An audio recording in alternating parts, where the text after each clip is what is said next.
প্ৰিয় দৰ্শক, আপোনাৰ মনত কেতিয়াবা প্ৰশ্ন উত্থাপন হয়নে? সঁচাকৈ লংকা ৰজা ৰাৱণ এই পৃথিৱীত জীয়াই আছে নেকি? ৰাৱণ ৰামায়ণৰ সেই মহান সম্ৰাটজন, যাৰ নাম শুনিলেই 10টা মূৰ 20খন হাত আৰু সোণালী লংকাৰ ছবি মনলৈ আহে। ভাৰতবৰ্ষত ৰাৱণক লৈ নানা প্ৰশ্ন উত্থাপন হয়। ৰাৱণে সঁচাকৈ মৃত্যুবৰণ কৰিছিলনে? নে ৰাৱণ এতিয়াও পৃথিৱীত জীয়াই আছে? প্ৰিয় দৰ্শক, কিছুমানে কয় ৰাৱণৰ শৰীৰ এতিয়াও সংৰক্ষিত কৰি ৰখা হৈছে। আন কিছুমানে কয় ৰাৱণে অমৰত্ব বৰ লাভ কৰিছিল। আন একাংশ বা লোককথাত কোৱা হৈছে ৰাৱণ এতিয়াও পৃথিৱীত বিচৰণ কৰি ঘূৰি ফুৰিছে। কিন্তু এই কথাসমূহৰ মাজত কিমান সত্যতা লুকাই আছে, বা এই কথাসমূহ কিমান সঁচা? সঁচাকৈ ৰাৱণ এই পৃথিৱীত জীয়াই আছে নেকি? আজি আমি সেই পৌৰাণিক গ্ৰন্থ, লোকবিশ্বাস আৰু ঐতিহাসিক তথ্যৰ ওপৰত প্ৰস্তুত কৰা এই ভিডিঅ'টো আপোনালোকলৈ আগবঢ়াইছো। এই ভিডিঅ'টোত এটাই প্ৰশ্ন, ৰাৱণ এতিয়াও পৃথিৱীত জীয়াই আছে নেকি? নমস্কাৰ, মোৰ নাম অনন্ত নাথ। আন এক জ্ঞানবৰ্ধক ভিডিঅ'লৈ মই আপোনালোকক স্বাগতম জনাইছো। প্ৰিয় দৰ্শক, মোৰ ইউটিউব চেনেলটোৰ নাম হ'ল ধাৰ্মিক কথা। প্ৰিয় দৰ্শক, ৰাৱণ এজন কেৱল অসুৰ নাছিল।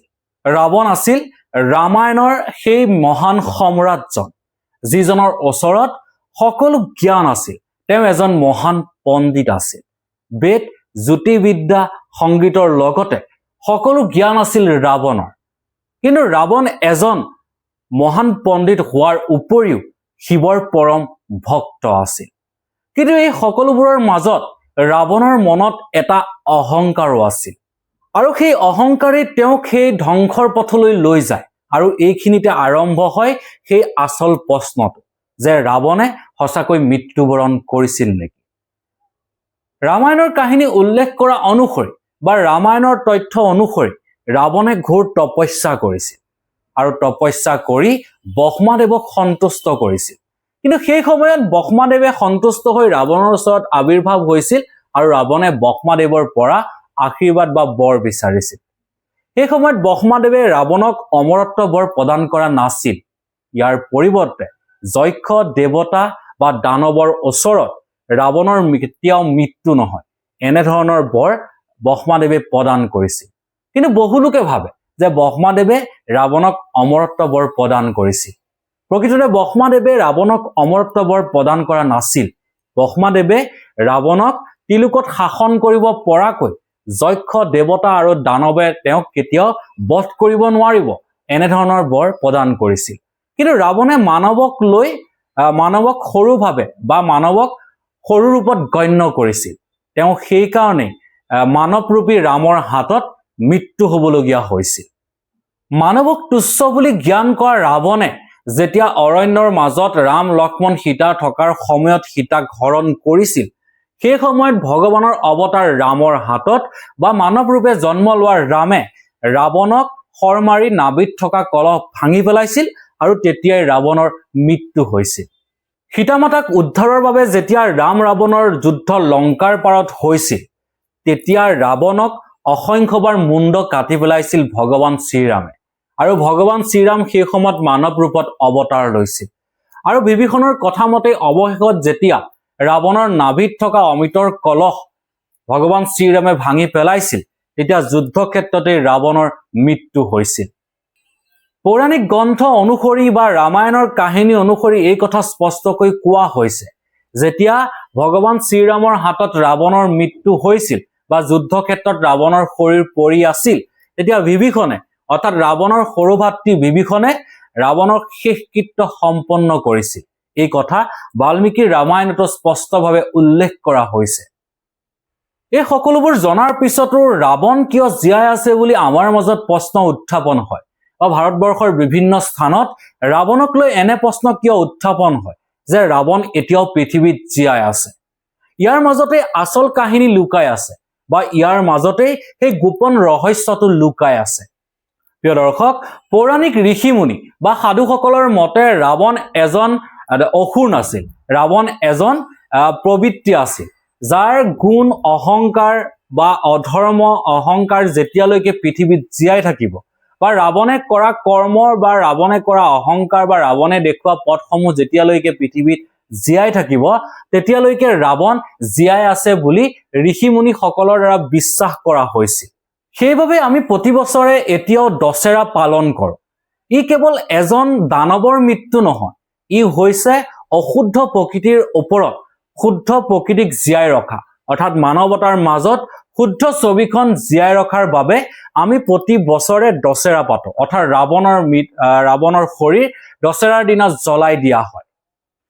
আনহাতে শ্ৰীলংকাত আজিও এনে কিছুমান স্থান আছে বা এনে কিছুমান জেগা আছে যি স্থানক লৈ ৰাৱণৰ বহু গোপন ৰহস্য লুকাই আছে। ৰাৱণক লৈ এনেধৰণৰ কথাও কোৱা হয় যে শ্ৰীলংকাত কিছুমান পাহাৰ আছে যি পাহাৰত ৰাৱণৰ শৰীৰ এতিয়াও সংৰক্ষিত কৰি ৰখা হৈছে। এয়া হৈছে শ্ৰীগিৰি পাহাৰ, যি পাহাৰত ৰাৱণৰ শৰীৰ এতিয়াও সংৰক্ষিত হৈ আছে। একাংশ লোককথাত কোৱা হৈছে যে ৰাৱণৰ যেতিয়া যুদ্ধ হৈছিল বা ৰাৱণৰ মৃত্যু হৈছিল সেই সময়ত ৰাৱণৰ শৰীৰ লংকাৰ যুদ্ধক্ষেত্ৰত পৰি আছিল আৰু সেই সময়ত ৰাৱণ আছিল নাগলোকৰ এজন পৰম ভক্ত আৰু নাগলোকৰ সেই সময়ত থকা অসুৰবিলাকে বা নাগলোকৰ ৰাজ্যৰ ৰাৱণক ভাল পোৱা সেই লোকসকলে ৰাৱণৰ শৰীৰ সুসংৰক্ষিতভাৱে সেই গুহাসমূহত বন্দী কৰি ৰাখিছিল। তেওঁলোকৰ বিশ্বাস আছিল যে লক্ষ্মণক যি সঞ্জীৱনী ঔষধেৰে জীৱন জীয়াই তোলা হৈছিল বা লক্ষ্মণক পুনৰ জীৱিত কৰা হৈছিল, সেই সঞ্জীৱনী ঔষধেৰে এদিন ৰাৱণকো পুনৰ জীৱিত কৰিব। সেয়েহে ৰাৱণক এটা বক্সত বা ভৰাই ৰাখি সেই গুহাসমূহৰ ভিতৰত ৰাৱণৰ শৰীৰ সুৰক্ষিতভাৱে ৰখা হৈছিল আৰু সেই তেওঁলোকৰ ভক্তসকল বা ৰাৱণৰ ভক্তসকলৰ বিশ্বাস আছিল যে ৰাৱণ এদিন ভগৱানৰ ভাতৃ লক্ষ্মণৰ গতে পুনৰ জি উঠিব আৰু এই তিলোকত শাসন কৰিব। এই কথাসমূহ বিশ্বাস কৰিলে বা এই কথাসমূহ আমাৰ মাজলৈ যদি আমি ভালদৰে ভাবি চাওঁ তেতিয়াহ'লে আমি এটা কথা বুজিব পাৰো যে ৰাৱণ এতিয়াও জীয়াই আছে। লোককথা অনুসৰি ৰাৱণ সঁচাকৈ জীয়াই আছে বুলি বিশ্বাস কৰা হয়, কিন্তু একাংশ পৌৰাণিক গ্ৰন্থ অনুসৰি বা ৰামায়ণৰ মূল কাহিনী অনুসৰি ৰাৱণৰ মৃত্যু হৈছিল বা তেওঁক বিভীষণে শেষকৃত্য সম্পন্ন কৰিছিল। বহু সময়ত এই দাবীও স্পষ্ট হয় যে ৰাৱণৰ মৃতদেহ সেই গুহাত সংৰক্ষিত হৈ আছে নেকি। এটা সময়ত বা সামাজিক মাধ্যমত এই কথা সঘনাই ভাইৰেল হৈছিল যে ৰাৱণৰ মৃতদেহ এতিয়াও সংৰক্ষিত হৈ আছে, কিন্তু এই কথাৰ কোনো সত্যতা প্ৰমাণ নাই, মানে সত্য প্ৰমাণ নাই বা এই কথাসমূহৰ আঁৰত কোনো এনে তথ্য নাই যে আমি প্ৰমাণ দিব পাৰো ৰাৱণৰ মৃতদেহ এতিয়াও সংৰক্ষিত হৈ আছে।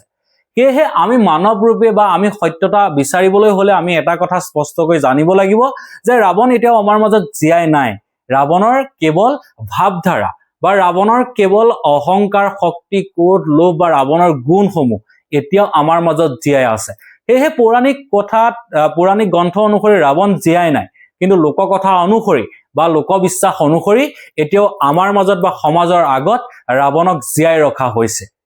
যদি সঁচাই ৰাৱণ জীয়াই নাই তেনেহলে আমাৰ সমাজত কিয় প্ৰচলিত হয় যে ৰাৱণ এতিয়াও জীয়াই আছে, বা ৰাৱণৰ সেই লংকাৰ কথা কলে ৰাৱণৰ ছবিখনে কিয় আমাৰ মনলৈ আহে? কাৰণ ৰাৱণ এজন অসুৰ আছিল ঠিকেই, কিন্তু ৰাৱণ এজন মহান পণ্ডিতো আছিল বা এজন বৈজ্ঞানিকো আছিল, যিবোৰ প্ৰমাণ এতিয়াও লংকাত বিভিন্ন স্থানত পোৱা গৈছে। ৰাৱণৰ এখন বিমান আছিল যিখন আমি পুষ্পক বাহন বুলি কওঁ।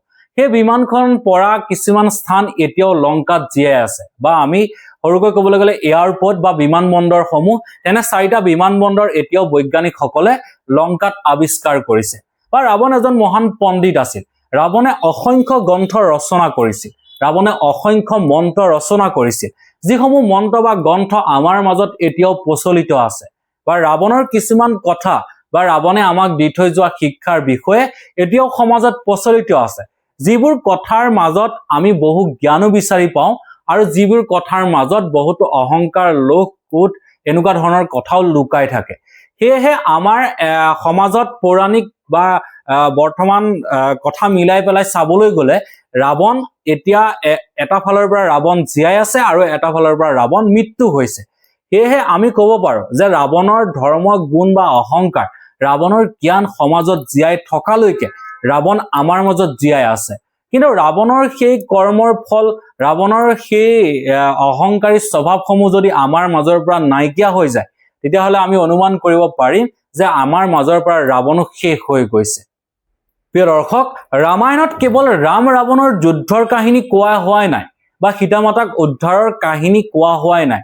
ৰামায়ণে আমাক শিকায় যে অশুদ্ধ বা যি ভুল কৰে তাৰ ওপৰত শুদ্ধ শক্তি বা সেই যুদ্ধৰ কাহিনী শিকাইছে, যি আমি শুদ্ধৰ পথ অনুসৰণ কৰিব পাৰোঁ। কোনটো ভুল কোনটো শুদ্ধ, ৰামায়ণৰ পৰা এনে বহু কথা শিকিব পাৰে। সেয়েহে হয়তো ৰামায়ণ বা ৰাৱণৰ সেই কাহিনী বা ৰাৱণ এতিয়াও আমাৰ মনৰ মাজত জীয়াই আছে। আৰু ভগৱান শ্ৰীৰাম, লক্ষ্মণ বা মাতা সীতা যেনেদৰে আমাৰ অন্তৰত জীয়াই আছে, সেনেদৰে হয়তো আন চাইডে চাবলৈ গ'লে বা আনফালৰ পৰা চাবলৈ গ'লে ৰাৱণো আমাৰ অন্তৰত জীয়াই আছে। প্ৰিয় দৰ্শক, ইয়াৰ পৰা প্ৰমাণ হয় যে বা এই কথাসমূহ চালে এটা কথা স্পষ্টকৈ উল্লেখ কৰিব পাৰি যে ৰাৱণৰ মৃত্যু হলেও ৰাৱণৰ কৰ্ম, ৰাৱণৰ ধৰ্ম, ৰাৱণৰ জ্ঞান এতিয়াও আমাৰ সমাজৰ মাজত জীয়াই আছে। অৰ্থাৎ পৌৰাণিক গ্ৰন্থসমূহ বা বাল্মীকিৰ ৰামায়ণৰ কথা যদি আমি স্পষ্টকৈ উল্লেখ কৰোঁ বা স্পষ্টকৈ প্ৰমাণ চাওঁ, তেনেহ'লে ইয়াত প্ৰমাণ পোৱা যায় যে সেই সময়ত ৰাৱণৰ মৃত্যু হৈছিল আৰু অশুভ শক্তি নাশ হৈছিল, আৰু সেই অশুভ শক্তিক তেওঁৰ ভাতৃ বিভীষণে সেই কৃত্য সম্পন্ন কৰিছিল। কিন্তু ৰাৱণৰ যি শিক্ষা বা যি গুণ বা লক্ষ্মণক দিয়া গুণ বা স্ত্ৰীৰ ওপৰত কোৱা সেই কথাসমূহ এতিয়াও আমাৰ সমাজৰ মাজত জীয়াই আছে। আৰু সেই ফালৰ পৰা চাবলৈ গ'লে বা লোকবিশ্বাস বা লোককথাৰ পৰা চাবলৈ গ'লে ৰাৱণ সেই অনুপাতে আমাৰ মাজত এতিয়াও জীয়াই আছে বুলি প্ৰমাণিত হয়। প্ৰিয় দৰ্শক, এনে ভিডিঅ' পাবলৈ আমাৰ ইউটিউব চেনেল ধাৰ্মিক কথাক লাইক, শ্বেয়াৰ আৰু ছাবস্ক্ৰাইব কৰিব বুলি আশা কৰিলোঁ। প্ৰিয় দৰ্শক, আন এক ৰামায়ণৰ পৌৰাণিক কাহিনী লৈ আপোনালোকৰ আগত পুনৰ উপস্থিত হ'ম মই অনন্ত। আজিলৈ বিদায় লৈছোঁ। ধন্যবাদ।